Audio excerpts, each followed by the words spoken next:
Değerli Bornova TV izleyicileri, ben Bornova Belediyesi Muhtarlar Sorumlusu Canan Güler. Muhtarın Sesi programında bugünkü konuğumuz Atatürk Mahallesi muhtarımız Sayın Pakize Namdar. Kendisiyle muhtarlık, görev, yetki ve alanlarını, mahallesiyle ilgili sorunları görüşeceğiz. Hoş geldiniz Sayın Muhtarım. Nasılsınız? Hoş bulduk Canan Hanım. Teşekkür ederim. Sağ olun. Sizleri sormalı. Sağ olun, iyiyim. Öncelikle biraz sizi tanıyabilir miyiz muhtarım? Kaç yıldır bu görevdesiniz? Tabii. Evli ve 2 çocuk annesiyim ben. Yaklaşık 3. dönem muhtarlık yapıyorum. Yaklaşık 14 yıl falan oldu. İşte muhtarlık devam ediyor benim. Görevim devam ediyor. Evet muhtarım, Pakize muhtarım. Bir kadın olarak muhtar olmak nasıl aklınıza geldi? Muhtarlık seçilirken, kadın muhtar olarak seçilirken bu süreçte neler yaşadınız? Biraz bize bunlardan bahseder misiniz? Bahsedeyim. Aslına bakarsanız benim muhtarlıkla hiç alakam yoktu. Yani hiç düşünmemiştim ama çevremin etkisiyle. Ben çocuklarım küçükken okulda görev aldım. Koruma Derneği, okul aile birliklerinde görev aldım. Uzun yıllar görev aldım açıkçası. Orada tabii ki arkadaş çevrem çok fazla oldu. Gerek öğretmenlerimden gerek arkadaş çevremden işte sen burada bu işi çok güzel yürütüyorsun. Neden muhtar olmayasın? Kafama onlar, aklıma onlar soktu. Bu şekilde çıktım yola. Tabii ki mahallemin çok büyük desteğini alarak çıktım. Neden olmasın dedim. Muhtarlığa çıktığım zaman hiç unutmam. Bir anımı anlatmak istiyorum. Tabii. Şimdi muhtarlığa çıktığım zaman çocuklar annelerine, babalarına baskı yapmışlar. İşte Pakize teyzem muhtar olacak. İlla ki siz oyunuzu ona verin diye. Ben de hakikaten okulda çocuklarla aram çok iyiydi. Yani çocukları çok seviyordum. Bahçeden içeri girdiğim zaman çocuklar hepsi koştururdu. Pakize teyzem, Pakize teyzem diye sarılırlardı ve ben de onları çok seviyordum. Çocuklar buradan mı kaynaklanıyor bilmiyorum. Annelerine illaki Pakize teyzeme oy vereceksin diye böyle bir baskı uygulamışlar. Bu anımı hiç unutamıyorum. Ya o zaman da zaten halkla iç içeydiniz. Aynen, iç içeydim. Ben zaten yıllardır halkla iç içeyim. Daha önce çalışma hayatımda da çok kalabalık bir ortamda çalıştım. Yine sendikacılık yaptım çalıştığım ortamda. Onun için halkla birebir ilişkim çok fazla, iç içeyim. Evet, evet. Kadın muhtar olmanın zorlukları var mı muhtarım? Ama ben çok fazla zorluk yaşamadım açıkçası. Benim insan ilişkilerim çok iyi olduğu için zannedersem bilmiyorum ama insan ilişkilerim çok iyidir. Mütevazı bir insanım, samimi yaklaşımım var. Bundan kaynaklanan bir rahatlık var herhalde. Yani insanlar gayet rahat benim yanıma geliyor. Bir kadın muhtar olmak gerçekten bir ayrı bir şey. Neden diyeceksiniz? Şimdi bayanlar, özellikle bayanların sıkıntıları, dertleri çok fazla. Kadın muhtara çok rahat anlatabiliyorlar sıkıntılarını, dertlerini. Ben bu konuda şanslıyım. Kadınlar da şanslı bana göre. Sıkıntılarını bana rahatlıkla anlatıyorlar. Sorunları var. Evdeki problemlerini çocuklarla, aileyle ilgili. Aynen, aileyle ilgili sorunlarını hepsini anlatıyorlar. O yüzden benim herhangi bir sıkıntım yok. Özellikle kadınlarımız bayan muhtarlara daha kolay iletişim kurabiliyorlar bence. Şimdi biraz da yavaş yavaş Atatürk Mahallesi'ne gelelim.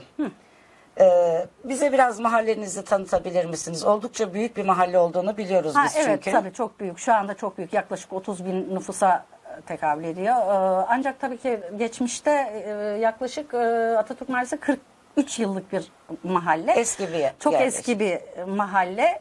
Ancak tabii geçmişte çok küçük bir mahalleydi. Burayı işte 73 yılında Naşit Kılıç parselleyerek mağdur ailelere arsa olarak verdi. Sonra yapılaşmalar başladı. Daha önceleri tek katlıydı. Tabii ki yerleşim yeri çok küçüktü aslında. Tabii buranın sıkıntılarını da çok birebir bizler yaşadık. Ben de orada 41 yıldır oturuyorum. İşte Atatürk Mahallesi'nin kurulduğundan yaklaşık işte 2 sene sonra falan mahalleye ben de taşındım. Tabii ki yol yok, su yok. Yani inanılmaz kötü bir dönemdi. Ama şimdi hepsi yavaş yavaş. Tankerle su alıyorduk. Tabii yani sonra ileri tarihlerde her şey yavaş yavaş gelmeye başladı. Bornova'nın en gözde mahallelerinden biri oldu şimdi. Gerçekten çok güzel, gözde bir mahalle oldu. Şimdi muhtarım, son yıllarda Atatürk Mahallesi'nde çok büyük yatırımlar yapılıyor. Onları biliyoruz. İşte İzmir Büyükşehir Belediyesi'nin yaptığı ve yapımı devam etmekte olan Macera Parkı, Bornova Belediyesi'nin hizmete açtığı Doktor Sırrı Aydoğan Kültür Merkezi, yeni temelini attığı Bornova Belediyesi'nin pazar yeriyle ilgili evet. projeler var. Bu projeler Atatürk Mahallesi'ni ne yönde etkiledi? Vallahi Atatürk Mahallesi'ni tabii ki her yönden etkiliyor. Bir kere Atatürk Mahallesi'nin değeri arttı. Evlerimizin değeri arttı. Şimdiden kiralar bayağı bir yükseldi. Mesela merkezde kiralar çok yüksekken vatandaş Atatürk Mahallesi'ne geliyordu. Ancak şu anda Atatürk Mahallesi'nde de 1000 liradan aşağı pek kiralık ev bulamıyorsunuz. Tabii ki projeler geldikçe Atatürk Mahallesi'nin değeri de artıyor. Evet, bir macera parkımız var ki yani ben bunu her yerde anlatıyorum. İzmir'de ilk kafeteryalarıyla, yürüyüş yerleriyle, piknik alanlarıyla, yani anlatamam. Çok güzel bir şey olacak. Ve tabii ki bu bittikten sonra da daha da artacağına inanıyorum. Onun dışında tabii ki yine şey yapıldı. Bu kültür merkezimiz yapıldı. Orası yapıldıktan sonra mahalle zaten hep istiyordu bir düğün salonu. Düğün salonu yıllardır bana söylüyordu. Düğün salonu oldu ve insanlar artık hani çevrede düğün salonu aramıyor. Mahallemizde düğünümüz, nişanımız burada yapılıyor. Etkinliklerimiz burada yapılıyor. Paneller burada yapılıyor. Yani güzel bir mahallemize güzel bir kültür merkezi kazandırdı belediye başkanımız, sağ olsun.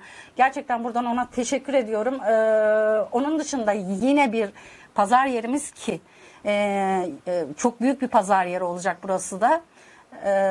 İçinde çok amaçlı salonların olduğu, kafeteryanın olduğu, hatta başkanımızdan temeli atılırken bir söz aldık.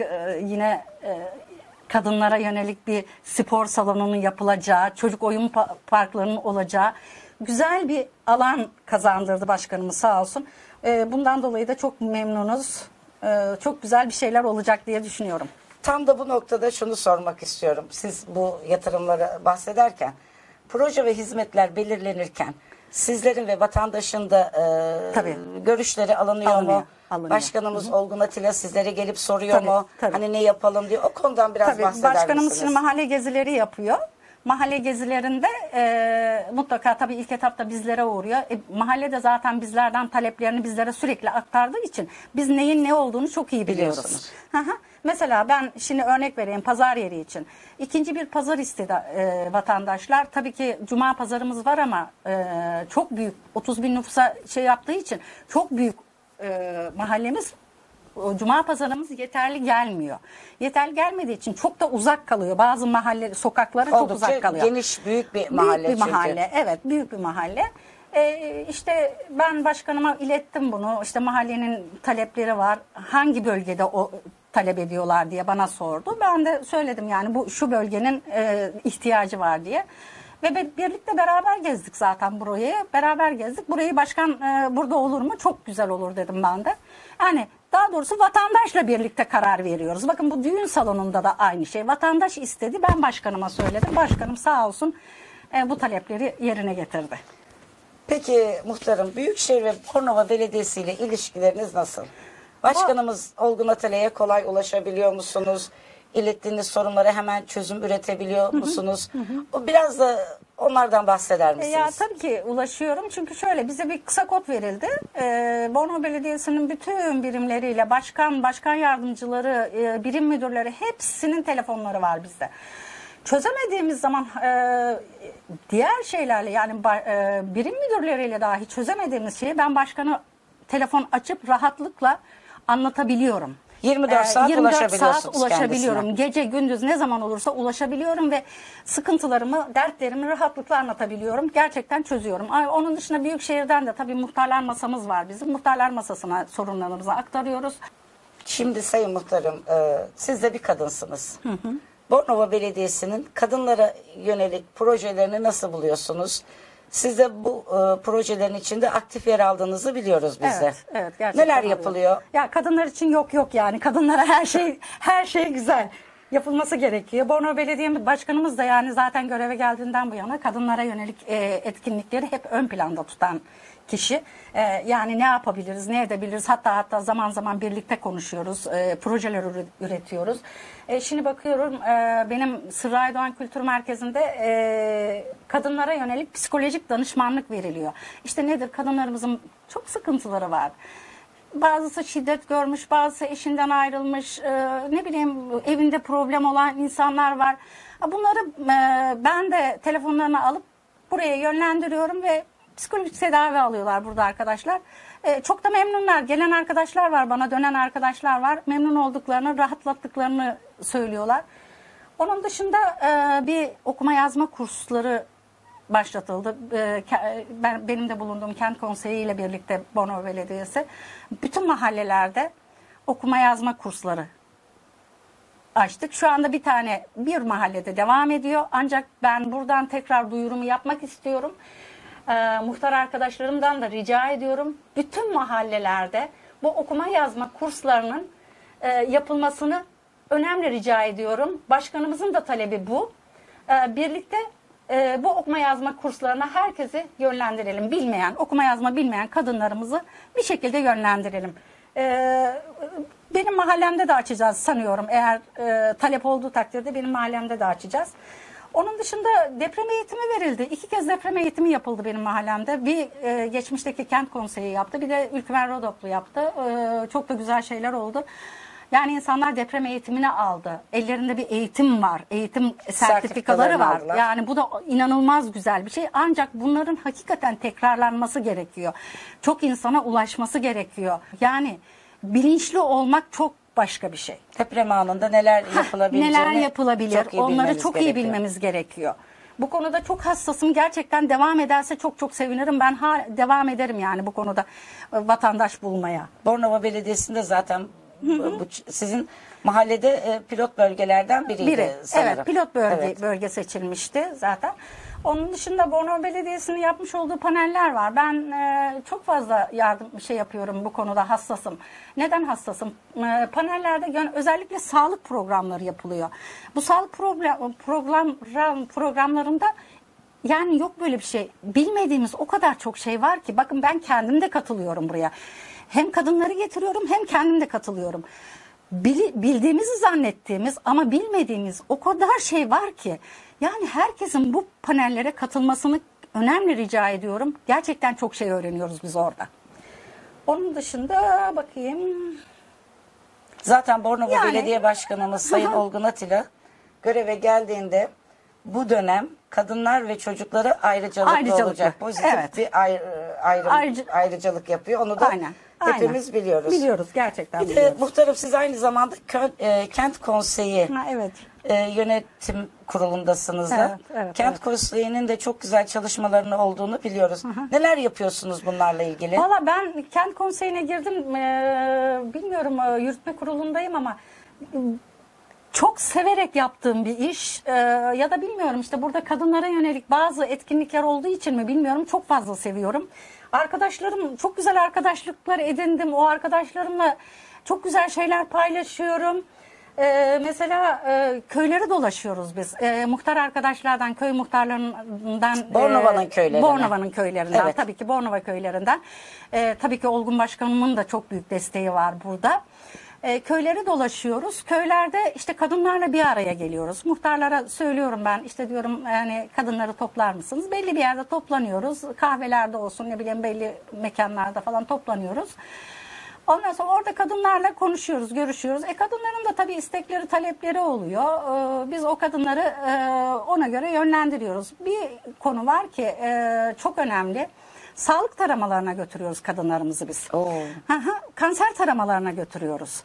Bunu da Bornova Belediyesi'nden destek alarak araçlarla köye gidiyoruz. Köyden kadınları toplayıp tedavilerini yaptırıyoruz. Tekrar yerlerine teslim ediyoruz. Yani ayağına geliyor, hizmet ayağına geliyor.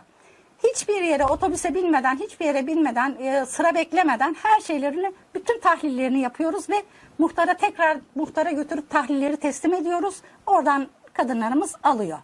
Ona göre, çıkan sonuca göre tedavi olacaksa tedavilerini yapıyorlar. Aynen, tedavilerini yapıyorlar.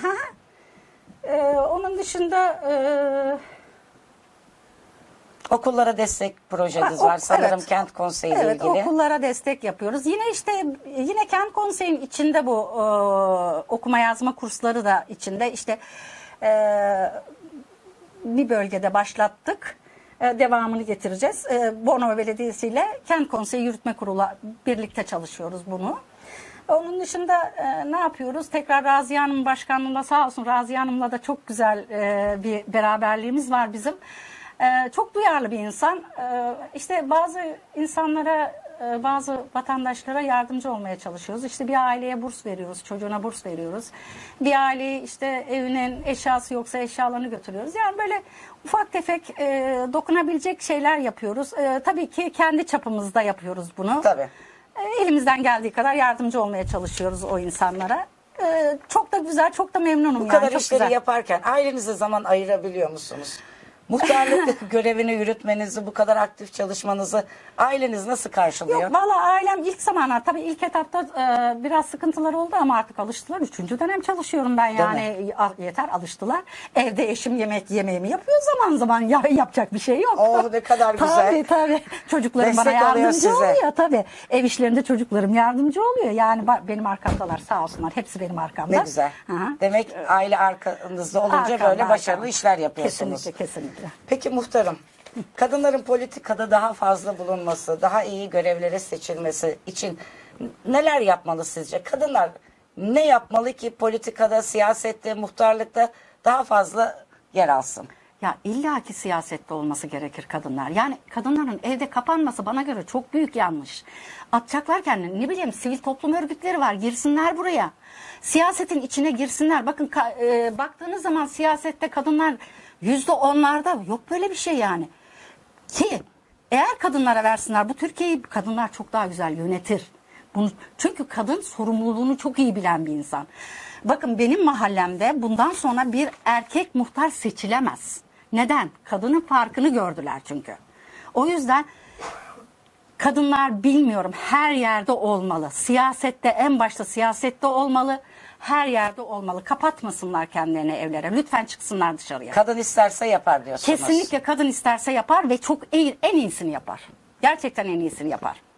Muhtarım bu güzel sohbet için size çok çok teşekkür ediyoruz. Rica ederim, ben teşekkür ederim. Söyleyeceğiniz başka bir şey var mı? Yok sağ olun, çok teşekkür ederim. Değerli Bornova TV izleyicileri, bugünkü konuğumuz Atatürk Mahallesi Muhtarı Sayın Pakize Namdar'dı. Kendisine bu hoş sohbeti için çok teşekkür ediyoruz. Bir dahaki programda diğer bir muhtarımızla görüşmek üzere. Hoşça kalın, sevgiyle kalın.